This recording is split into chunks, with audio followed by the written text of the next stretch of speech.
The Bank of Canada is one of the most optimistic central banks in the world, and that has resulted in the Canadian dollar being generally supported. In this video, as we head into the Bank of Canada interest rate decision, we're going to see what we need to look for in the decision and how that might impact the Canadian dollar going forward. We'll also look at which currency pairs we would potentially look to trade the Canadian dollar with, depending on what happens at the interest rate decision. I hope you enjoy this video.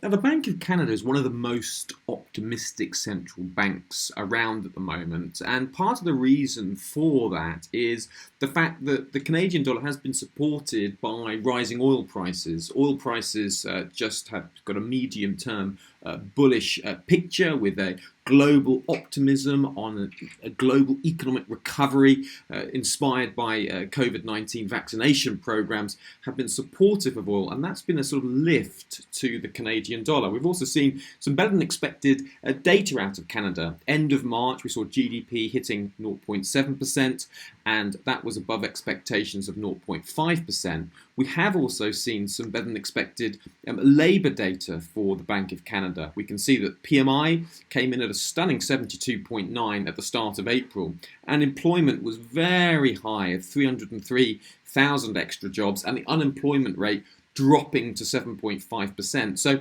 this general optimism has led to expectations of the Bank of Canada potentially tapering their bond purchases. Now, if they do announce a tapering, a cutback of their bond purchases, that should be supportive for the Canadian dollar. On my blog here, I regularly update market participants with what's going on for the latest central bank decisions. You can see it here under the market fundamentals section. Just hit Central Bank Watch. And then we're looking at the Bank of Canada's last meeting. Now, one thing they were concerned about was the jobs data. They were concerned that low-wage workers weren't particularly finding jobs, and that was a particular concern to the Bank of Canada. Since the Bank of Canada rate meeting, the last one in March, those jobs have been met. So young and female employment has risen. So that will be a comfort for the Bank of Canada, seeing that sector moving upwards. There are also a decent chunk of savings. You can see here Canadians have accumulated extra savings, so that should equate into extra consumption for the economy. So the key thing to be looking at the interest rate decision is whether they taper bond purchases. This was the last interest rate decision, March the 10th. You can see here they were on hold, but it's this phrase I want to draw your attention to. It said, as the Governing Council continues to gain confidence in the strength of the recovery, the pace of net purchases of government of Canadian bonds will be adjusted as required. So if at the interest rate decision this Wednesday, 21st of April, if they say, well, we are going to reduce our bond purchases, that should be supportive for the CAD. Now, one currency pair that stands out as a potential candidate for weakness would be the US dollar Canadian dollar currency pair.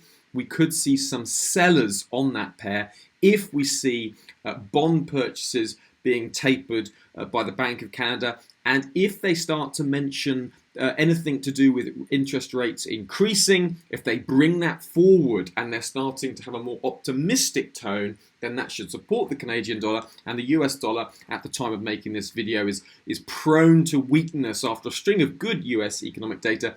US 10-year yields have still been falling, and we've been seeing the US dollar falling. So there is a bias for the US dollar CAD downside, particularly if we get a more bullish Bank of Canada on Wednesday. Another currency pair that's worth considering is the Euro CAD. Now, the Euro has an interest rate meeting on the Thursday.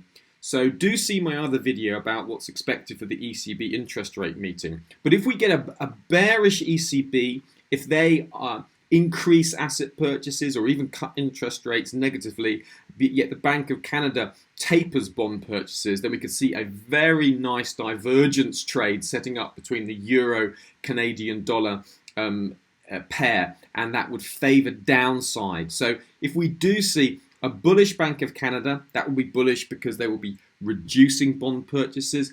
That would support the Canadian dollar. Also, we have to keep an eye on oil.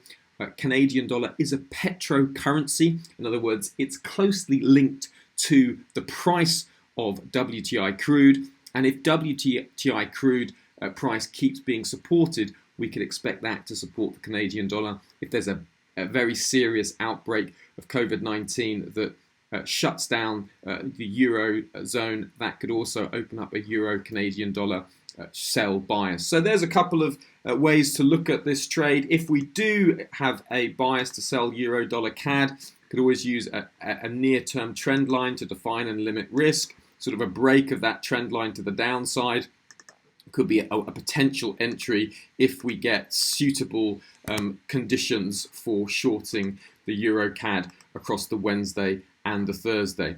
If you'd like to find out more and like to have a look ahead to what's coming up each week, do come along to HYCM and sign up to the webinars which I do. I do a webinar each Monday when I'm looking ahead at key market events, and I do a workshop on Wednesday. You can register for them here on the homepage. It would be great to see you come along. Great to meet you in person. And if there's any trade ideas that you have, very happy to run through them and help with your analysis. And if you've missed anything, I can point it out. And if you just want to discuss a trade idea, very happy to discuss that with you.